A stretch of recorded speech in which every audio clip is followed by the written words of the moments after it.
পক্ষে নিচ্ছেন বা আমাদেরকে নিয়ে সমালোচনা করছেন বা আমাদেরকে চাকুরি থেকে অর্থাৎ অব্যাহতি দেওয়ার যে ঘোষণা দিচ্ছেন, যে কোর্ট আমাদের চাকুরি খেয়ে ফেলেছে, মাননীয় মুখ্যমন্ত্রীর কাছে অনুরোধ থাকবে যে উনি ভালো করে ওই রাষ্ট্রবাদী দলের নেতাদের প্রোফাইলগুলো ভালোভাবে চেক করেন। কারণ উনি যখন মুখ্যমন্ত্রী হতে যাচ্ছিলেন বা ওনার মুখ্যমন্ত্রী ঘোষণার পরে কে বা কারা সেখানে স্পষ্টভাবে তার তীব্র প্রতিবাদ জানিয়েছিল এবং আজকের দিন পর্যন্ত কে বা কারা এই দলের ভাবমূর্তি নষ্ট করার জন্য, ওনার ভাবমূর্তিটাকে নষ্ট করার জন্য এই ষড়যন্ত্রমূলক কাজ করছেন, ওনাকে বুঝতে হবে। 10,323টি পরিবারের ক্ষতিগ্রস্ত শিক্ষক পরিবারের পক্ষ থেকে আমরা বিগত দিনে দেখেছেন 2017 সালে যেমন আমরা বিধানসভা নির্বাচনে একটা কঠিন লড়াই সংগ্রামের মধ্যে থেকে দাঁতে দাঁত কামড়ে যেভাবে আমরা 25 বছরের টানা সরকারের বিরোধিতা করেছিলাম এবং সেই সরকারটাকে ফালানোর জন্য আমরা চেষ্টা করেছিলাম, একইভাবে এই রাজ্যে মাননীয় মুখ্যমন্ত্রী যখন নির্বাচনে দাঁড়িয়েছেন, উনাকে যখন সেন্ট্রাল থেকে ঘোষণা দেওয়া হয়েছিল উনি ত্রিপুরা রাজ্যের মুখ্যমন্ত্রী হতে যাচ্ছেন, আমরা উনার নির্বাচনে অর্থাৎ বাই ইলেকশনও আমরা সরাসরিভাবে বিজেপি দলের হয়ে কাজ করেছি। এটা লুকানোর বিষয় নয়। সারা রাজ্যের গণদেবতাদের সাথে আমাদের একটা তীব্র আকাঙ্ক্ষা ছিল, একটা প্রত্যাশা ছিল। মাননীয় মুখ্যমন্ত্রী হওয়ার পরে 10,323-এর বহুল চর্চিত সমস্যাটাকে দীর্ঘ টানা 25 বছরের সরকার যে কাজটা সৎসাহসের সঙ্গে করতে পারেনি এবং যে কাজটা তারা অন্যায়ভাবে আমাদের পরিবারগুলোকে আজকে বানের জলে ভাসিয়ে দিয়েছেন, আমরা বিশ্বাসী ছিলাম, প্রত্যাশায় ছিলাম আমাদের মুখ্যমন্ত্রী হয়তো উনি মুখ্যমন্ত্রী পদে বসার পরে উনি আমাদেরকে হয়তো আইনিগতভাবে দেশের মহামান্য সর্বোচ্চ আদালতের প্রদত্ত আরটিআই কপি এবং জাজমেন্টের যে অপব্যাখ্যাটা হয়েছে গ্রাজুয়েট পোস্ট গ্রাজুয়েট এই শিক্ষকদের উপরে যারা তথ্য জানার দুঃখিত আরটিআই অ্যাক্টের আগে যাদের চাকরিগুলো হয়েছে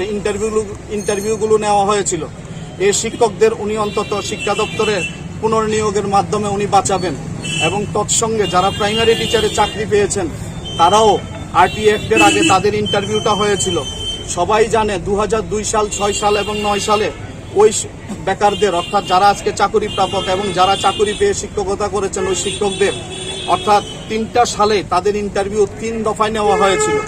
এই জায়গায় দাঁড়িয়ে আমরা কোনোভাবেই আমরা ওই যে সুপ্রিম কোর্ট বা হাইকোর্টের বাহানা দিয়ে যারা আজকে আমাদের পরিবারগুলোকে ধ্বংসের মুখে ফেলে দিয়েছেন,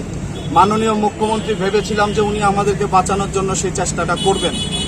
উনি ভুলে গেলে চলবে না এই জায়গায় 10,323টি পরিবারের উপর যে অন্যায়টা হয়েছে, পুরো রাজ্যের রাষ্ট্রবাদী সরকারটাকে প্রতিষ্ঠা করার জন্য জীবনটাকে হাতের মুঠো করে নিয়েই আমরা কিন্তু লড়াই করেছিলাম। আজকের দিনে যদি কেউ বলে যে 10,323 মানে ওরা সিপিআইএম এর মানুষ কিন্তু এটাকে ক্ষমা সুন্দর দৃষ্টিতে দেখবে না। কারণ আমরা সরাসরি ময়দানে থেকে